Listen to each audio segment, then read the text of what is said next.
Today we're actually doing a project in partnership with the YMCA of Greater Cleveland to better understand what people in different neighborhoods around Cleveland do to stay healthy.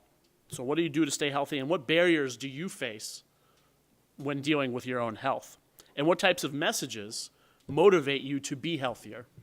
So we're going to explore all those things, and we want to hear from all of you about all those various topics, and I have a bunch of questions I'm going to ask, and we hope to hear from all of you for about probably the next hour or so.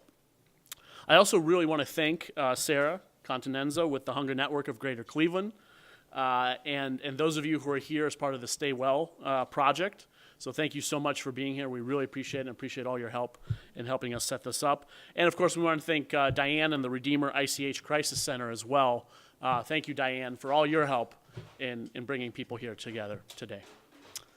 Okay, so again, remember, please have a microphone when you talk, and we'll start here with, I don't know your name, but, so one second.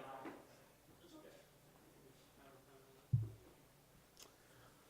So first thing, we should probably get to know each other. As I said, I'm Mike, but if you could, we'll go around the room, and if you could say your name and then what neighborhood you live in. So your first name, your last name, and what neighborhood you live in.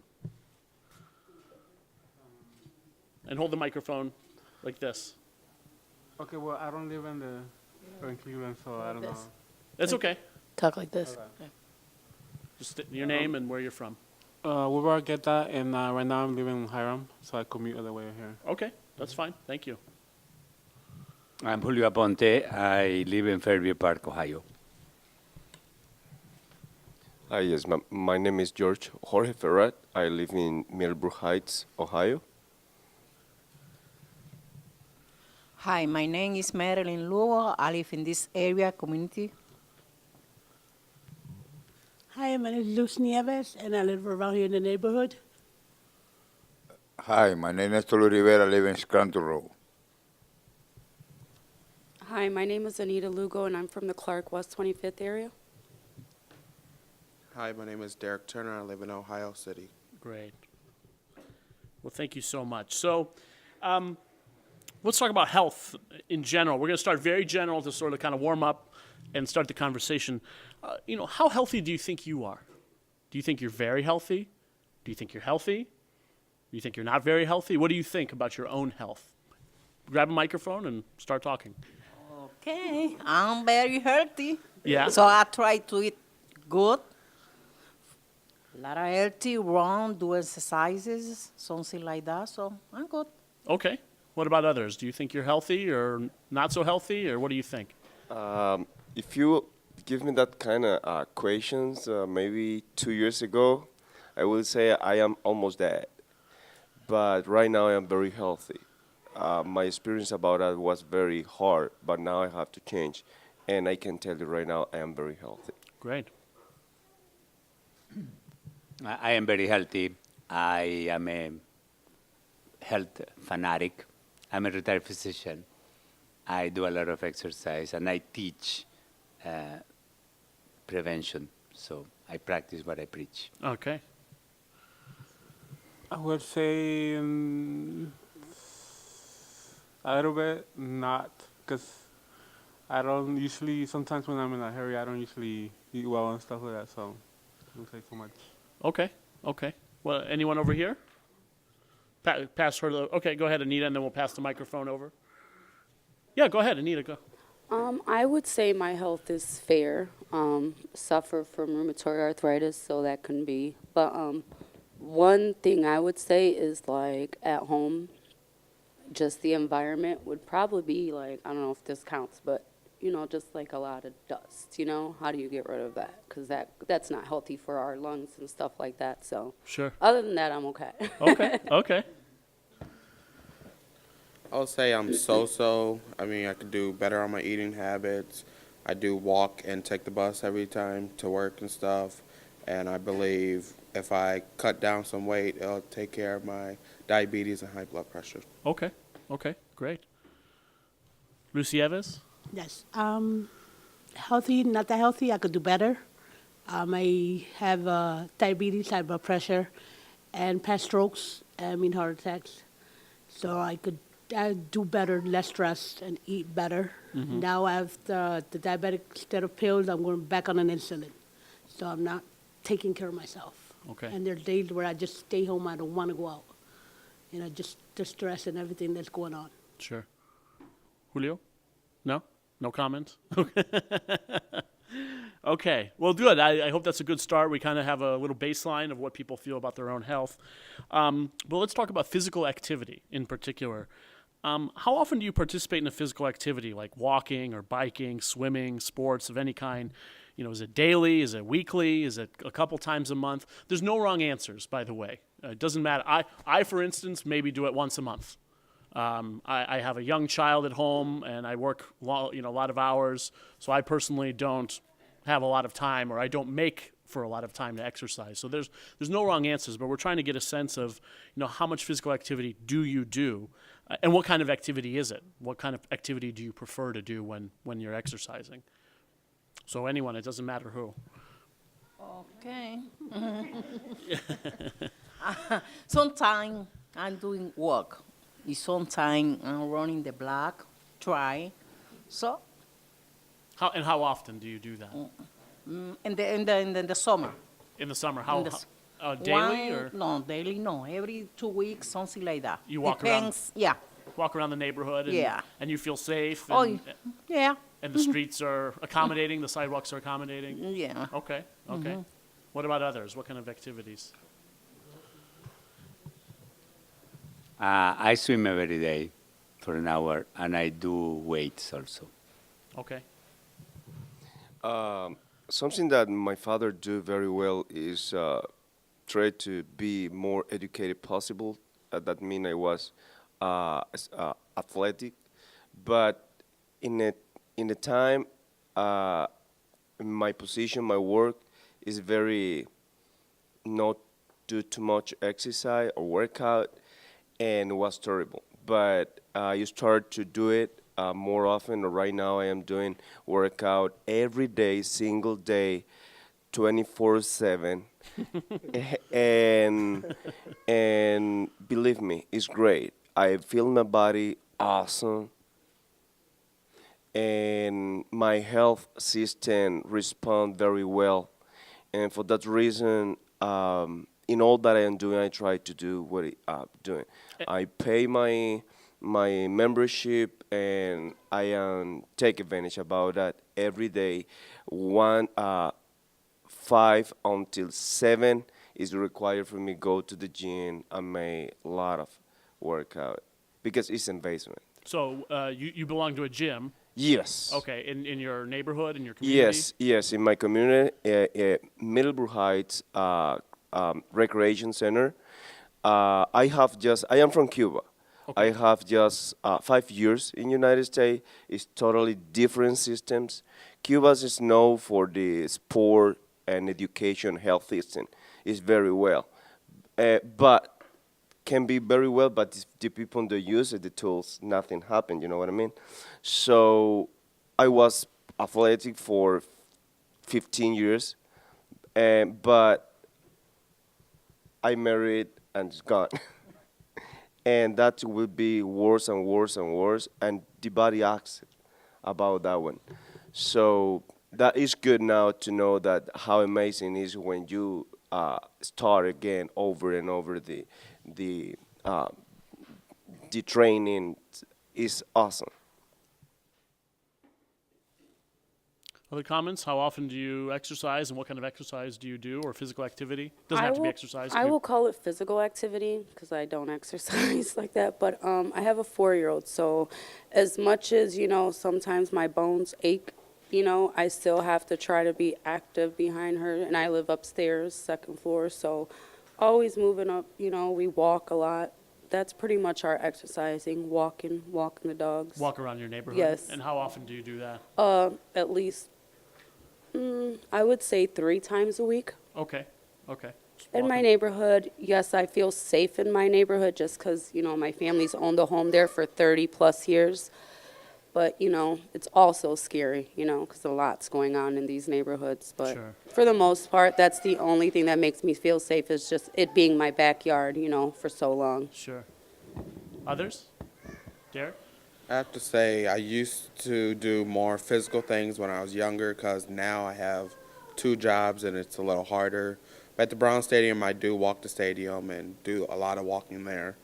But a couple years ago, I used to do Zumba class at Estherbrook and Lincoln West. And I wish I could go back, but with my work hours, it's a little harder. I still made a lot of friends, communion, and pretty soon I believe I should go back and do the Zumba. I prefer the fun exercise kind of type instead of the boring things. And so those classes were provided through, what were those places you said? It was Estherbrook and Lincoln West High School. It's like a after-school program. It's 3 times a week, normally Monday, Wednesdays, and Thursdays. And is it provided by the school district, or? By I don't believe it's the school district. I think it's like a little organization that comes in after. Okay. Just to keep the kids off the streets and safe. Okay. Can you use the microphone? The city of Cleveland gyms and pools. One of them is Estherbrook. Is Estherbrook? And Okay. there are one in the neighborhood. Okay. Julio, what about you? Huh? You're just not going to participate? No, I don't know. Okay. Lucieves, what about you? Do you have a chance to use a microphone here? Do you have a chance to exercise, or do you just run around after Gigi? Yeah, basically, yeah. Her and I, there's two more at home. To the 7 or 6 year old. Okay. But she keeps me up and going. All through the house, or when I come out, I gotta be running after her. Just walking, a lot of walking, and running after her basically. A couple times a month maybe. Mm-hmm. I'm always walking everywhere, and she's always with me. Mm-hmm. So that's double the work. I bet. So, and excuse me, you just joined us. Can you just tell us your name and what neighborhood you live in? Hi, I'm Christine Stonebreaker Martinez, and I live in the near West Side on Ohio City. Great. And if you don't mind, our first question was, how healthy would you say that you are? Very healthy, not so healthy. There's no wrong answer. I use myself as an example that I don't exercise that often because I have a little kid at home and work a lot, and so there's no bad answer. Moderately healthy. Moderately healthy, okay. And then the second question is about physical activity. How often do you participate in a physical activity, and what do you enjoy doing? What kind of activity? Or recreational, it could be walking, running, whatever. Sure. I like activities that are social.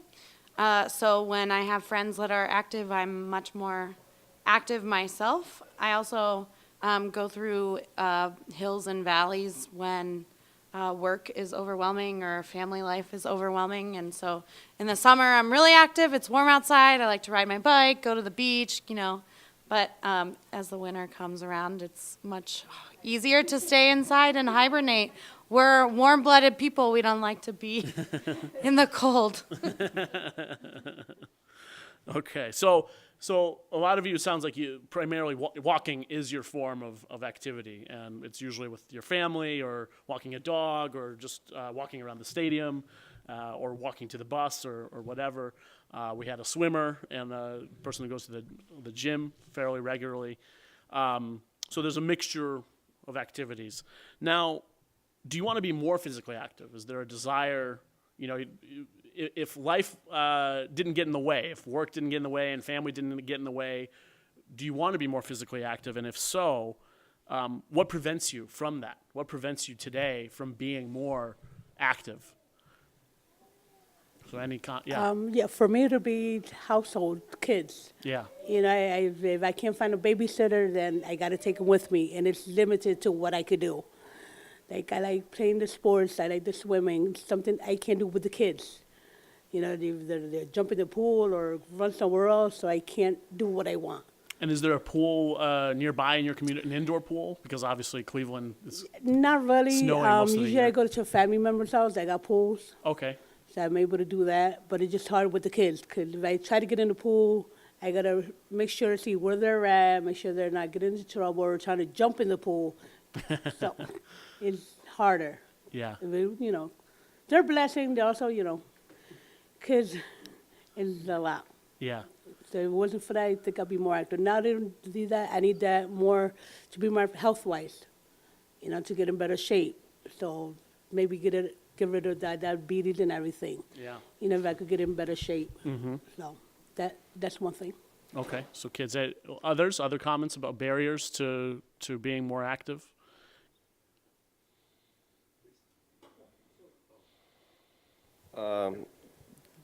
Today, what we are is a challenge every day.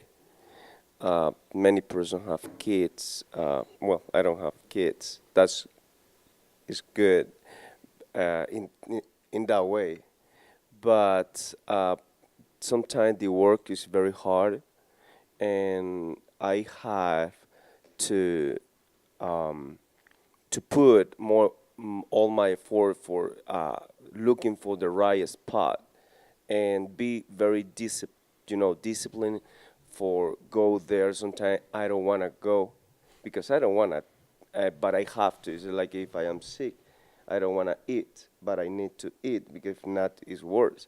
So that's happened like yesterday. So today I have to do the taxes from yesterday and today because I have personal schedule about it. Mm-hmm. And no overwhelming because it's different when we try to make workout or just normal activity. It's totally different. So it's my challenge sometimes. Mm-hmm. Anita, did you have something you wanted to say? Yeah, no. I'll repeat the question. You know, what are the barriers basically to being more physically active? Is it work? Is it your family? You know, just family? No access to physical activities. No community amenities. You know, so what are some reasons? Let's hear some more. What prevents? And if not yourself, what do you think prevents others around you in your community from being more active? I could say for myself, what keeps me, you know, because and that is one thing I like to do is ride bikes in the summer. I love to ride bikes, but then there's days where I can't. And what limits me is just my rheumatoid. You know, I have good days and I have bad days. So there's days where, you know, if I'm riding my bike or something and I hit a bump, you know, it affects me really bad. But so I would say for me, you know, just dealing with my rheumatoid arthritis, I wish I could find something just to, I don't know, a cure, something just to take the pain away and be able, because that's what limits me, because I love the outside. I love to be, you know, active. I like to do things, but there's days where I can't. Sure. So. Sure. Well, I am a retired rheumatologist, and I have been practicing and preaching this. I think it's more of a problem of discipline and education. You have rheumatoid arthritis. 28 years ago, I created a program in the pool. People can go to a pool and exercise with the worst possible kind of arthritis. But part of that is the education and the education of the physician too, because many of them say you have to rest. You cannot move your joints if they hurt, which is wrong. So little by little, knowing more about the benefits of exercise, I became more disciplined. But I see the benefits not only in me, but in other people. And I counsel a lot of my students, my residents in Fairview Hospital. And yes, this medicine is very stressful, and I don't think there is any profession in this country that is not stressful. But if you do it right, exercise is a great stress reliever. And I meditate a lot, either in the gym or in the pool. Mm-hmm. And creating that habit is very important. And one, you know, part of my teaching is you have to make the time. You don't get your time. You have to make time. Mm-hmm. Mm-hmm. I agree 100%. In the background, the Hispanic background, we have a lot of problems is killing us. One of them, the workout, exercise, part of the lifestyle. That is horrible because there will be half will be noted the fruit about it, and we like I speak for myself. I don't want to speak for anyone, but if we have time for invest in our body, that's mean good opportunity for many things, and that's mean a clear mind, healthy. And exactly, if we can change this paradigm, we will use this part of the life is workout or exercise more often, and will be the better result in our life. The people that is working in the factory, and as well people like me is working behind the desk and with papers. So even no matter what is required for Hispanic community can incorporate or attach this particular situation in the like it work exercise in the part of the schedule every day. That will be great. So I'm curious what others think. He said that exercising and a physical active lifestyle is not really part of Hispanic culture. That's what you said, right? Did I characterize it? What and why? Why do you agree with? Why? Take the microphone. Why do you think that is? Yeah, because the Spanish people, maybe they're not thinking about they're healthy. And sometimes they say, I don't have time because I have to go to take my kid back and forth. They forgot, they're scared, everything. That's why. And do you think it's different from other ethnicities? Do you think No. White Americans are more different, or Black Americans, or No, it's the same, but you think I it's don't the know same? why So is there anything unique to Hispanic culture, in your opinions, that is not part of the lifestyle? To be healthy is not to be physically active is not necessarily part of the lifestyle. Yeah. What is it about being Hispanic that makes that differentiation, do you think? I don't know. You want to answer? You want to? Thank you, baby. I think it all depends. Like, I know towards my mom, my grandmother, and all them, my cousins and all them, they feel, well, I've been running around, I've been going up and down, doing the food shopping, doing the chores. That physical activity is there. They got their exercise. So they don't need to do go the extra mile to go to the gym or go swimming or they'll wait till sometime, go to the beach and go swimming.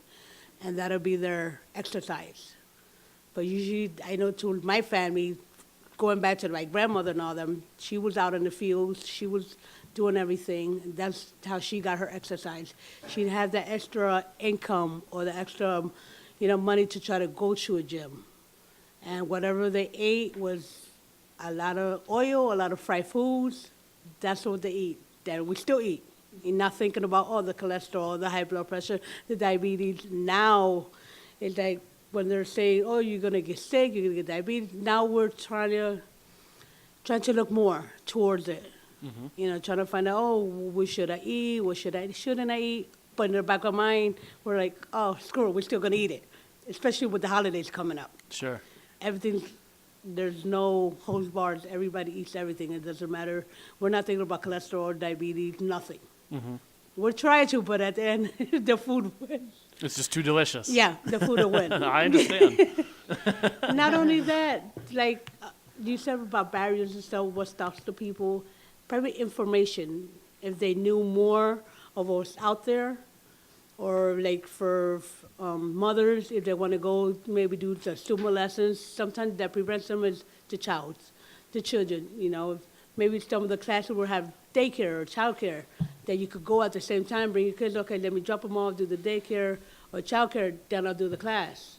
Like if I knew more programs that had childcare, I would go more. Because I knew, okay, I could still take my daughter, she could stay there, but I could do the classes. That prevents me from doing a lot of stuff.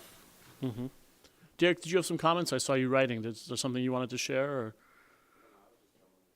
Oh, okay. Hold on. Wait for the microphone.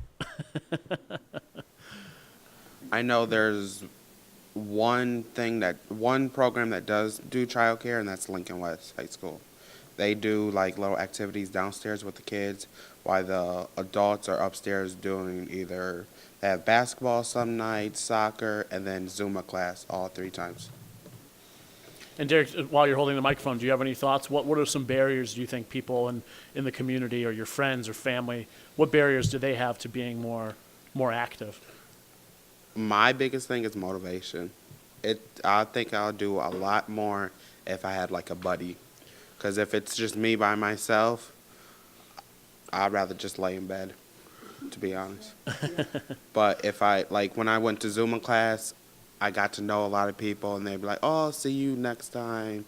And that just motivates me to come back. So I have to say motivation is my biggest one. And what about for other people? For other people? I mean, your family or your friends, what do you think? Probably the same motivation and work hours. Work hours.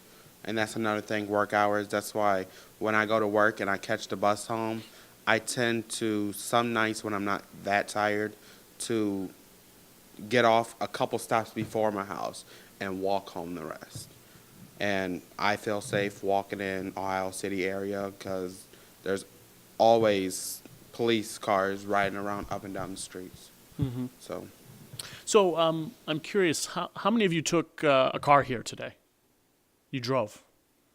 Okay, so pretty much, and did you take a bus or did you? Neighbor dropped you off. So I'm just wondering if physical access is an issue, if it's a challenge that either, you don't have a car or taking public transportation is just too much, it creates too much more of a barrier. Is that at all a factor or not really? Well, there is no public transportation in Cleveland, sorry. I would like to take public transportation, but we are in Cleveland. But going back to the other question, I think there are 3 factors that are very important. And one of them is cultural.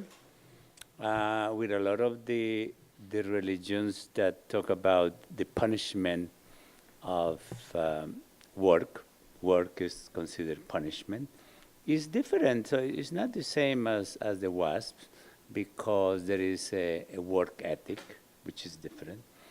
In many Latin countries, work is considered a punishment. So work and work out is like, oh, I have to. The second point is the generic predisposition to diabetes and hypertension, which a lot of us didn't know, and a lot of people still don't know. And the third is the dietary ways. We eat more in all Latin America. We eat more carbohydrates. We eat 10 times the carbohydrates that we need. So the pancreas gets very tired, and we get more diabetes, on top of the genetic predisposition. And it's very difficult to change that. Amy? Amy, right? Chrissy, sorry, I'm so sorry. That's okay. Okay, so this is Chrissy. I think that there are several barriers, not just for myself, but for my community, for my friends, for the people that exist around me. We know that this is a highly concentrated Hispanic area in the state of Ohio. I think that there are multiple factors involved. One of those being in the near west side of Cleveland, which most of us are from in this room, I think. There are an abundance of food deserts. There's a lack of healthy food options that are close by. I think there's a lack of childcare for not just for buying healthy food, but for getting to the gym, for getting to free exercise service. There's a lack of hours. There's a lack of physical locations for access to gyms. I think personally the one of the saddest things that ever happened to Ohio City was to lose the YMCA because there are people who cannot, there's no public transportation, so they can't go all the way to Lakewood or downtown. It's not that it doesn't exist, but realistically, if you're waiting on a bus schedule that it takes an hour to get to Lakewood or downtown, and you have no access to childcare, how can you possibly make time to just get on the bus, let alone to be at the gym or, you know, participating in social activities like Zumba class? I think there's also a lack of physical locations that are affordable. So there is a very small personal trainer in Ohio City that I'm a low middle class person, or in some instances, some would call me a middle class person, and I cannot in any way afford that personal trainer at all. So the only places I can afford are places I have to go either 30 minutes in my car or an hour on the bus to get to. I think exercise is not part of the lifestyle of not just the Hispanic community, but also of Cleveland, right? It's not, I mean, it's becoming a greater lifestyle as part of Cleveland, but it's really disappointing, I think, to see. There are so many reasons. Julio is my friend, and I'll talk briefly. There are so many reasons why the Hispanic community has not participated in large Cleveland sporting events, like the gay games that were here just a few months, a couple year and a half ago. For the first time ever in the gay games history, 2 teams from Latin America participated, and the lack of access, the reason that teams had never participated from Latin America in the gay games 40-year history is because they couldn't afford to participate, right? And so we were able to fundraise for them, but people from the Hispanic community who are part of the LGBT or ally community couldn't even afford to participate from Cleveland or from nearby where locationally that they could come.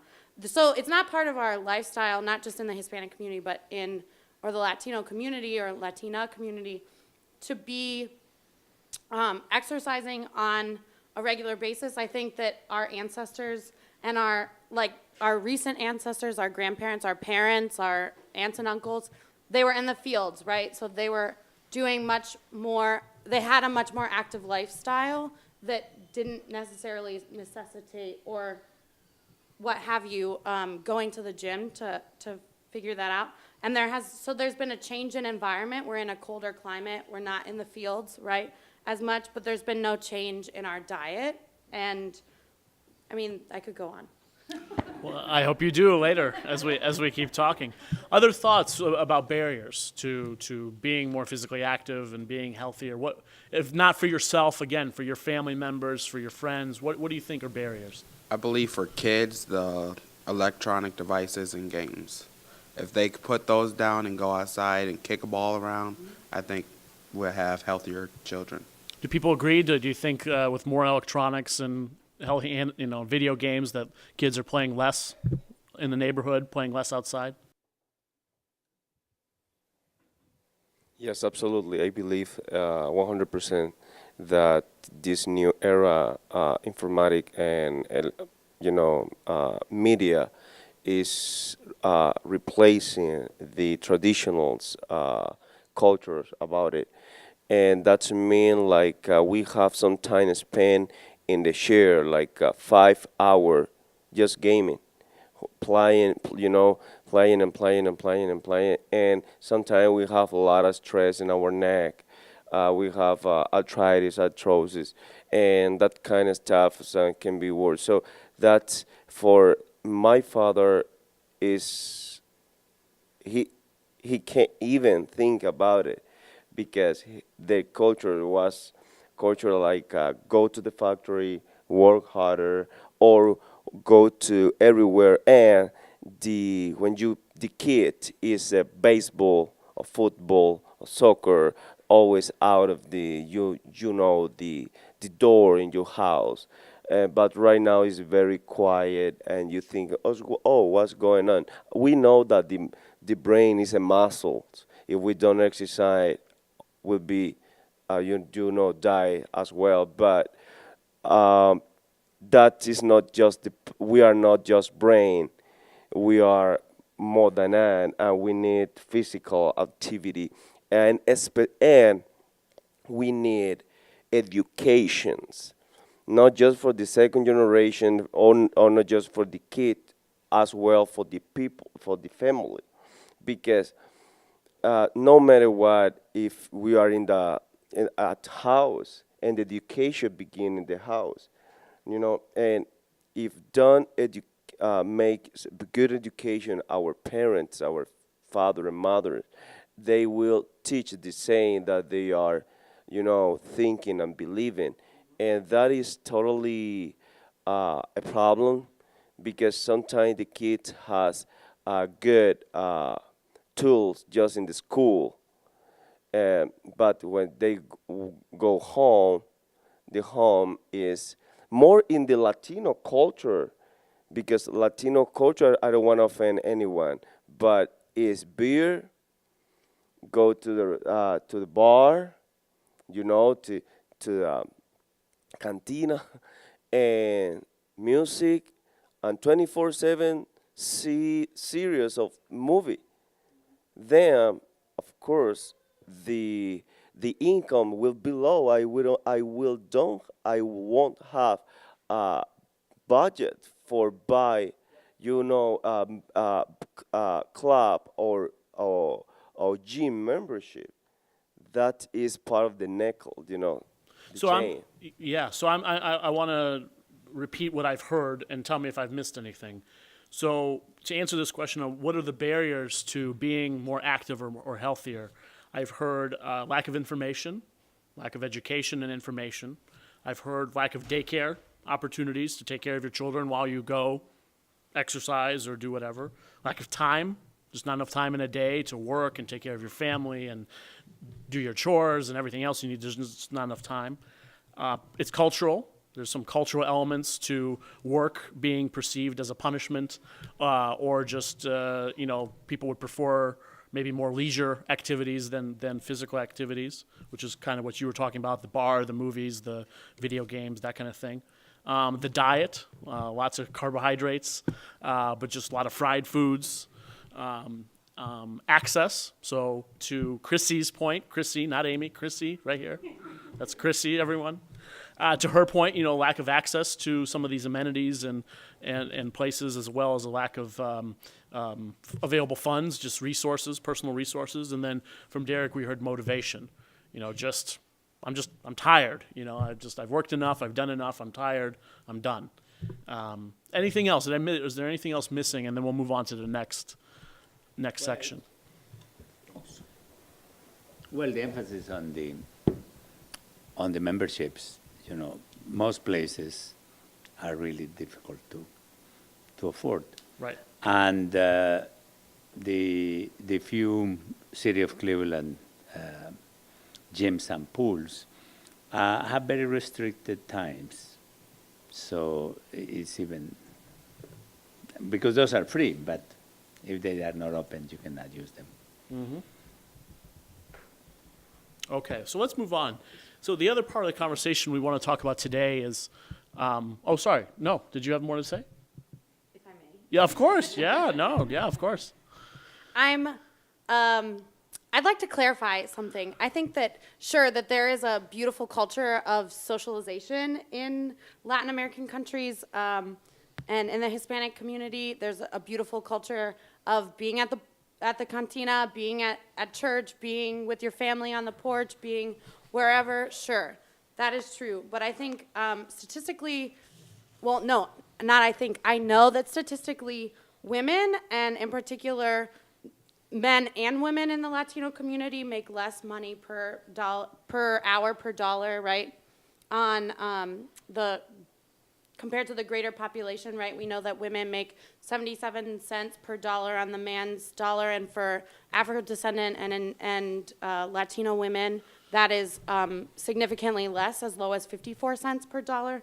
And I think if you're a single parent, especially if you're a single mother, you are doubly screwed in that instance, that you don't have the access to funds and whatnot. I think that it's unfair to say that someone who is working very, very hard is seeing work as working out as a luxury. I think that there is, sure, it is a luxury, but it is not because because there's a lack of desire. I work for an organization called the Interreligious Task Force on Central America. We were founded after 2 women from Cleveland were killed in El Salvador in 1980, and because they were white women, the national media became very interested in their story, but their deaths really highlighted the violence that was happening for people in El Salvador at that time. And I think all of our issues of social injustice are very, very, very related to one another. The violence that was happening in El Salvador is related to the fact that we are being violently treated here in the United States by not being paid a living wage, by not having an access to childcare, by not having access to facilities. In Colombia, where my family is from, large industries, particularly Canadian mining companies, will come into indigenous communities or small rural communities and take over a mountain to mine the resources of that mountain, and built into the contracts, only 30% of the local community has to be hired as the workforce for the mining industry. So what happens to the other 70% of the workers? They are expatriates who will leave after the job is done, and the rest of the community is not being hired. And then once the extractive industry leaves, then there's no there's no livelihood left in that community. So a family's livelihood is destroyed. They have no options in their rural community, so they move to the city, or they try to migrate to the United States, right? We have a very heavily militarized border. So I think the point you're making is about just the disadvantages faced traditionally by a lot of Latino and Hispanic people. Sure, but there is a small greater point for this, and that is to say, so there's a cycle, right? We don't take care of people in Colombia, right, that are indigenous to the location. So they come to the United States, and they're also not, they don't have the infrastructure or the support networks or the same opportunities as other people. And this is not just the Hispanic community, but it's the migrant community in general. It's also racial minorities of all kind. Okay. They're all connected. The violence that happens in my home country is very connected to the lack of healthy options here in Cleveland. Mm-hmm. Thank you. Thank you. I appreciate that. Do you have any comments? You haven't spoken in maybe an hour. No, I just thought of something else on top of everything that we were saying. The difference in most Latino communities in the United States and in our countries is that when we have a meeting there, we always dance. And we don't here. And I think that is the transportation or the acculturation of that has made that big difference. And I've been here 44 years, but I saw the difference right away. And I love to dance. And it's a very good physical, enjoyable activity.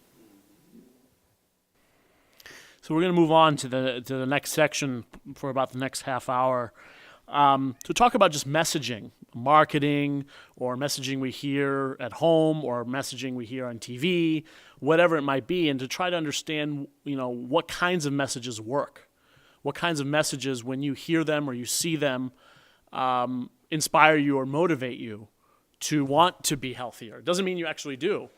But maybe it's a book, maybe it's, again, a commercial, something. So let's think about a time you actually heard a message or saw one, again, on TV, on radio, at church, from a friend or a doctor, that made you want to be healthier. What was that message? Do you remember? What was that message that you saw or that you heard?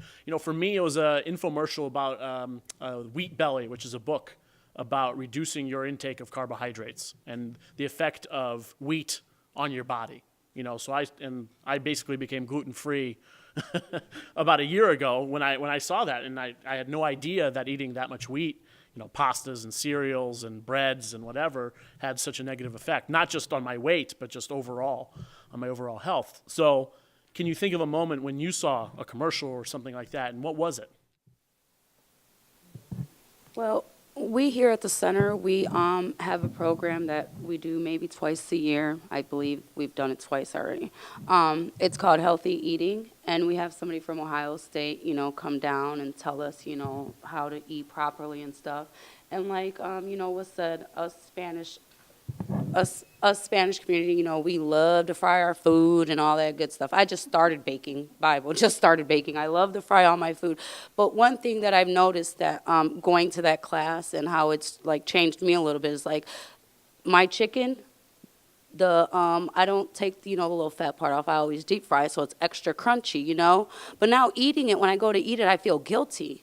So I'm like, so that just stuck on me, just thinking like, so now, from that class, now I've learned to just clean it a little better, let's take that skin off. As much as it tastes good, it's time to get rid of it. So, I've made a change. We just finished our class, a couple weeks ago. So, it's just brand new to me. But that right there, I think, has, opened up my eyes. And then my 4-year-old, she goes to Tremont Monastery, and she in school does yoga. So when she comes home now, she's showing me these yoga moves. She's showing me the tree. She's showing me the backward thing. So now I'm sitting around doing yoga with her, and she's my instructor, so that's cool, And then they don't do, I send snacks. They're like, okay, they got to be healthy snacks or we won't give them to them. And they are not playing. Like, she's had asparagus. We don't do that at home, but now we can try it, So they're opening her, and giving her a healthier way to eat. So, like, just her and then, that healthy eating class, it's changed some things for me. Mm-hmm. Others?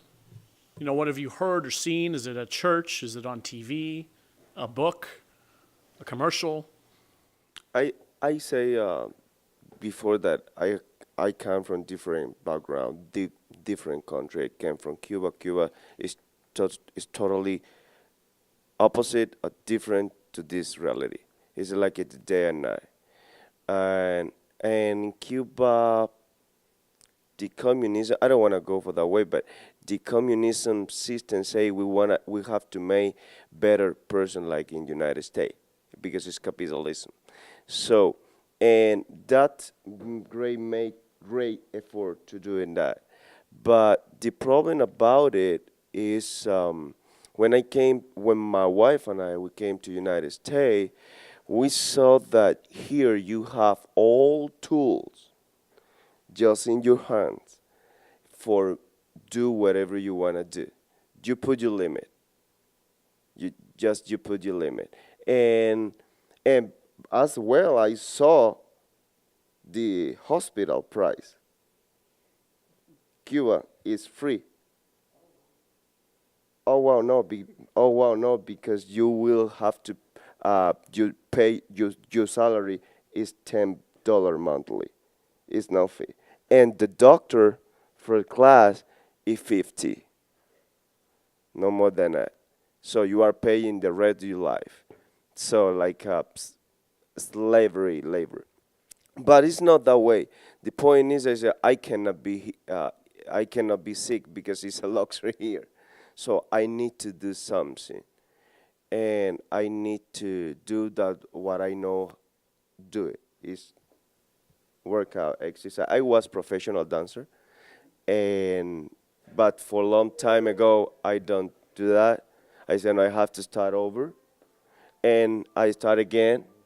And believe me, all my body is happy. But exactly that was the marketing or the point that bring me back to do what I am doing, the system. So that is good point. It's macro, but it's good point. Marilyn, what about you? Oh, go ahead. No, go ahead. Well, I didn't. I was thinking exactly of that. I was very motivated, but again, I didn't make the time. And what motivated me was seeing nursing homes. And to me, nursing homes are incredibly depressing. And my motivation was, I don't want to be in a nursing home. Well, And this, I think is important. Now with the there is a very good book that is called Younger Next Year that has been very, very, and there is a movie too. And it explains all the biology of aging and how you can retard the effects of age and improve a lot of the things. So that is even more motivating. But for understanding the reasonings to eat better and exercise, that is an excellent thing. Lucy, no, we want to hear from people we haven't heard from in a while. We'll come back to Chrissy in a minute. But what kinds of things do you hear that make you want to be more active and healthier, or anything like that? Okay. So, my husband, he got a stroke. So, long time, he was real happy doing this, that. So, now he's depressed. Yeah, what are you? Motivation. Yeah. So, doing exercise back and forth with him. So, I learned a lot about that. Who is this? Is this in your family? My husband. Your husband, okay. And so it motivates you to Yeah. get him to be more active, but Oh, also yeah. yourself, so you don't have those Yeah. issues. Lucy Eves, what about you? Me, it'd be about the commercials. Commercials? Like sometimes I see the commercial like of the kids and stuff, but that they're dying, St. Jude and all that with the cancer and stuff. And I sometimes think maybe the health-wise, something that happened in the past. Either that or the commercial where you get new clothes. You see the new outfits that came in and the new clothes. I'm like, I got to get into shape. I want one of those for Christmas. And so I said, I'm not going to eat this. I'm not going to eat that because I want that outfit. But at the end, it doesn't happen. Not on there. And then the other commercial was is insurance, life insurance. While they were talking about the life insurance commercial, they were saying, how it got to that point, and the guy wasn't taking care of himself, health-wise. Left the kids without nothing, basically. So sometimes I think I don't want to leave my kids that way. I got to put myself more determination, get my motivation to get healthier just for them. Because I'm all they got. Once I leave, there's cousins and there's aunts and uncles, but it's never the same. Mom is only one. So that's my motivation. Probably those commercials with I'm going to leave my kids alone. I need to do something. And then the health-wise was, the outfits. I want the outfit, but I know I'm not going to try to get it. Chrissy?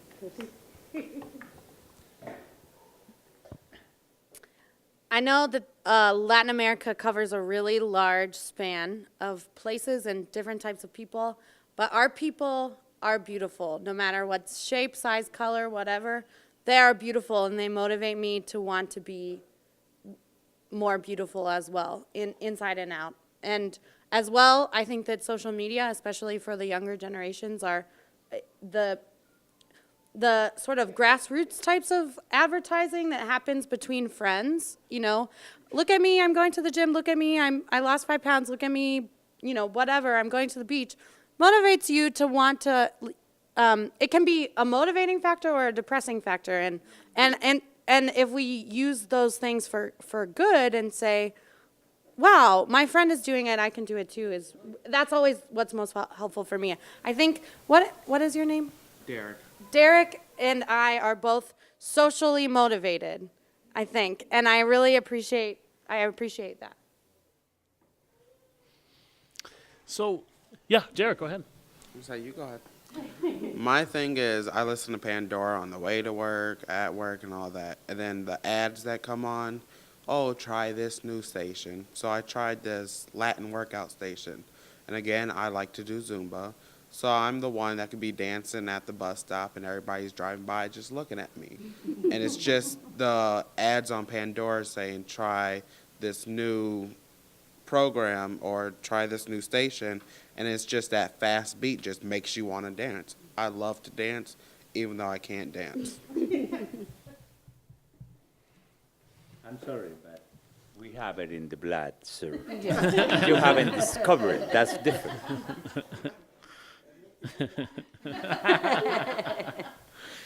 Let's think about it this way. So you told me what might work for you or messaging you've heard in different places. If we were a committee to create a program to encourage people to be healthier, and it has a series of advertisements or messages or whatever, what would we create? What do you think would be most effective in your communities, with your families, with your friends? What do you think, what mediums? So is it television, radio, or social media? And what would the messaging be? So I'm just, think of it that way. If you were creating some sort of program to help people in your community be healthier, what would you do? Go ahead. Do you have a thought? Well, I think it has to be positive, and the scary tactics, I don't think they work as well. And I think they have to be practical, and they have to be simple, because a lot of us don't understand English when it's spoken fast. And it has to make the lifestyle appealing. And yes, a lot of the good motivators is showing, practice what you preach. If we have more people in the community involved in that and invested in that, that will be the best way. Other thoughts? Chrissy, go ahead. I think Julio's right. Practicality as well as inclusivity. So we've talked about what are the inhibitors. So eliminating as many of those inhibitors from the program initially to include as many different people, especially people who are generally left out of the equation, as possible, and then highlighting that. And then I think the way that you market that is different depending on that demographic, right? Like social media is great for 18 to 35-year-olds. Radio is great for people that are driving in their car, or for people that are hanging out at the bus station if you're using online radio, right? I think that the sides of buses are great for people who don't have access to personal transportation and are only using public transportation. I think we all know that whatever media that we're looking at is going to be different for the demographics that we're targeting. But inclusivity and practicality in the advertising as well as in the implementation. And then I love that Julio mentioned the investment from the people organizing the program, right? Like getting more groups and more people involved initially and having them commit in some way, even if only verbally, to at least helping pilot the program will make the environment more fun and open and wide, right? So I know that as a community organizer, if we're organizing within schools and places of worship, because they're already established organizations, and I get 10 different schools or 10 different churches involved, and each one of those churches has one or two people that say, hey, I'm going to be on the pilot program promoting team, then, at least you'll have 20 people that show up the first day, and then, we grow that way.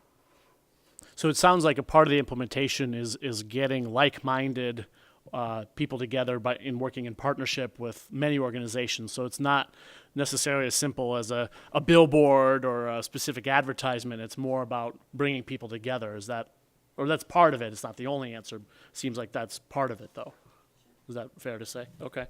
And when you talk about practicality, Julio and Christy, what exactly does that mean? Like, for 10 minutes, you can do this, and it'll make you better. Is that the kind of practicality you're talking about? Well, we mentioned that there's a lack of, it's expensive sometimes to be involved in a program. There's no childcare. There's no way of getting transportation, right? So either we offer transportation or we have smaller sites that are more centrally located to communities, right? We have childcare provided at every site in some way, or we have a sliding scale for a fee if it's a fee-based program, or we have a free community-based program. Practicality means eliminating those inhibitors that we already identified earlier. I think there is an economical incentive that it may be very good for a practical aspect. I belong to Medicare, and I have a supplement, and many of these supplements offer what is called silver sneakers.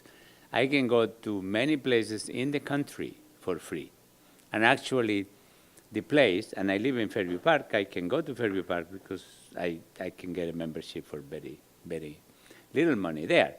But using these silver sneakers, the Anthem pays the place that I go, in any place in the United States. They pay them a fee, and they discount my share of the health insurance. I think with plain Medicare or with Medicaid, that is an amazing thing that can be, because it's an incentive. You go there and you get a discount on your health insurance. Plus, again, first it's free, and second you get a discount. Marilyn, Lucieves, Anita. This guy doesn't want to talk. Here at the center, I volunteer her. You know, I'm also a client, but I volunteer, you know, sometimes. Last year, we had a walking club here for the clients just to get them motivated. And it was, I want to say, a 6 or 8 week program. We gave, we had about 30 people who signed up. They were free to sign up. We gave them little, help me out, the little pedometers. I didn't want to say the wrong word. Thank you. We gave them little pedometers, and every week they would come and give us their steps, and then we'd clear it. And at the end of the program, we gave, the coordinator here, and people who donated actually, but they received a gift card, and they really liked it, and they can't wait. They've been asking me, oh, are you guys going to do the walking club again? So we did that, and then we also have this, it's called Tea with Friends, and it's for our seniors here on Thursdays. But our coordinator for a little bit, she got somebody to come over from the YMCA. So right before we started this with our seniors, we would do Zumba with them, and they really enjoyed that too. So, and it was free. They came here, hung out, and they really liked those things. So things like that, we here in the center, they do try to bring little things that, keep people going and stuff like that. So a couple of questions come to mind based on what all of you have said. Do you think there's something inherent in Hispanic and Latino culture for the activity to be a group activity? That it's more fun and you're more willing to do it if it's in a group, a walking club, a Zumba class, something else. Do you think that's unique in any way to Hispanic culture? Is that something that would resonate more if the programs that were created sort of advocated group activity versus individual activity? Do you think more people would participate? It's because Hispanics, I think, are more sociable than other people. So sometimes we don't tend to do something because if we just do it ourselves, there's no motivation behind it. But if we get a group of people that we know or that we like or whatever, it's like this incentive for us to do it, even if we either we're too tired or we don't.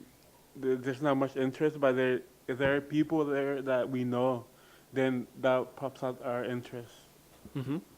What do others think? Would you be more inclined to do something if it was in a group versus you had to do it yourself? I think our culture is definitely inherently social.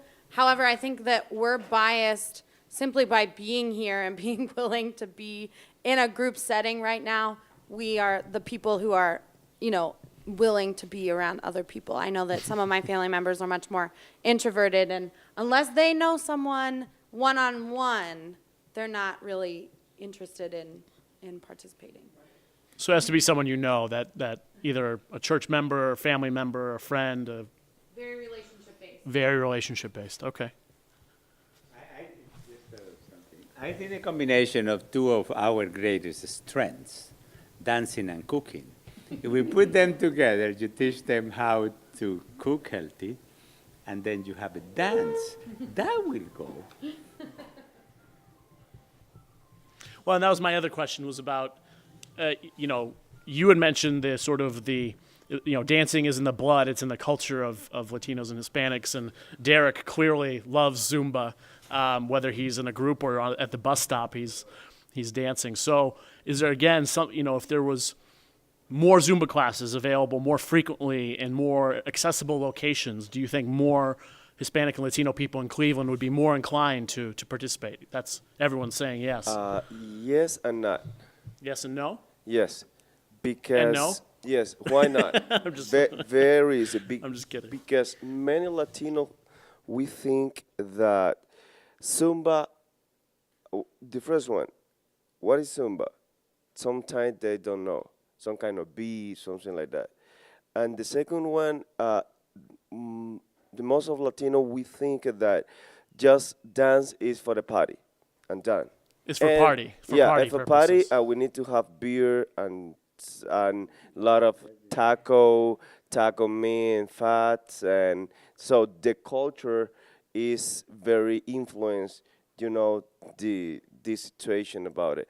And the second one is because we think that go to the gym is just for Anglo. We think that. Oh, no, we don't have time for that. I am working in the roofing. I am working doing this, doing that. And go there. And I can know that because in my area, I am maybe one of the 5 Latino person that is going there, and it's not expensive because it's not. I pay more in the McDonald's than I pay in the gym every day, but it's part of my ideology. It's part of what I think that is better for me because I was training. It was part of my culture of the people. Teach me that. So that is exactly, can be exactly the background or the major problem about it. And if we can remove that message for the Latino, when I say Latino, we are not talking everyone. Of course, it's not generally.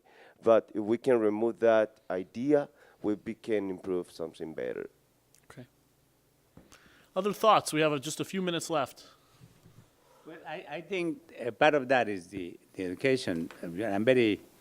Since I'm a dancer and a choreographer, I know that the Zumba was created by 3 Colombians and comes from cumbia. And I do perform the cumbia for IRTF. And one other thing is it is contagious. And if people don't know and they go for the first time and you hear it, you want to move. I mean, if you see people moving, I think you will move. What is your name? Sure, Jorge. Jorge. I think one thing that I really appreciated about what you just said is that you have to see yourself in the activity, is what I gleaned from his comments. So if we're talking about marketing, we have to see other brown people in the images, right? We had to see other people that look like us in the marketing. I propose that we bring Ricky Martin. But that will help eliminate the sort of idea that only white people go to the gym, right?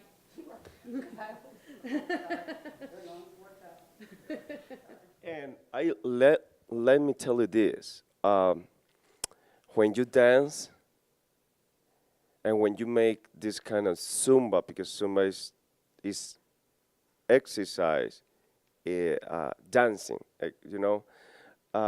you spend more calorie, you lose more calorie, and you sweat more. But if for some reason you have a personal training, I want to see Latino personal training. What is that? This is for women or for another kind of guy. I need to go to my factory. That is that kind of Stigma. sad stigma It's a stigma, mentality. And And I want to see people like me, 4-year-old, can put the leg over here. I can do that right now if you want. But Don't rip your yeah, pants. yeah, Dare anybody to have the flexibility? yeah. But the point of my point is, why we need to be almost in a hospital for to change our mind. Well, does anyone have any closing comments or things you wanted to say that you didn't have a chance to say today? Nonsense prevention is better than a pound of cure. Absolutely, and healthy. Lucia, that's... I would think a lot of it has to do with the age also, because you can't put somebody 18-year-old to dance Zumba with a 50-year-old. They don't. No, but I'm saying no. Sometimes it's fun, sometimes it's not. Like, I've been coming here for a couple of years, you know, and a lot of the programs and stuff that happen is by word of mouth. Like, I've talked to some of my friends that come here, I made friends here, or some of my family members that come here. Oh, they're going to have this kind of activity, they're going to have this other kind of activity here. It's everything's word of mouth. They make it fun, they make it accessible words here when they do the groups here, or they do them outside. It's accessible, because a lot of people are walking, so they could come, they could bring their kids. If some of them don't want to come, they don't have their child care, so they don't want to come. Or the timetable doesn't fit it because the other grown kids are coming from school, so they can't make it. It has to be a little bit accessible. But if it's here locally, I think it's much better. And the different age groups, you know, okay, this is for the adults like they do with the seniors, or with the young people, nutrition classes, or parenting classes for newborns. All that helps, because it's different age groups, you know, mothers, grandparents, they can all do different stuff. So if you get more flyers and more talk about it when they come here, or go to the local other, you know, places that go, churches or other organizations, if they hear about it, they'll know. So a lot of it is word of mouth and flyers. So where they feel they could be more comfortable.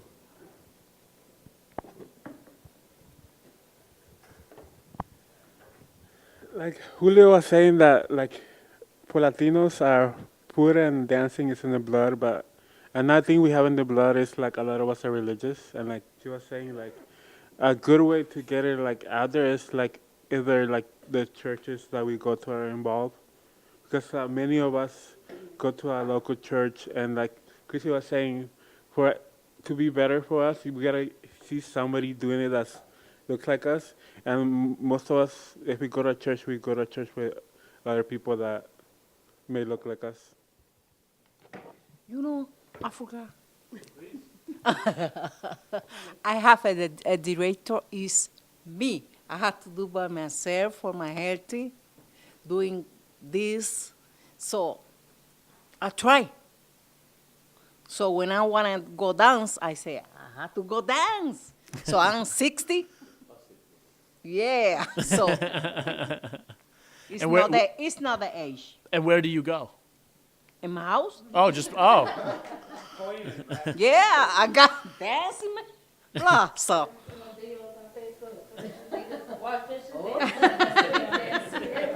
So that's some Latino people. They like dancing and do this. I'm talking about me. So. Oh, no, I understand. So. Good. Well, thank you so much. Thank you so much for being here today. We really appreciate it.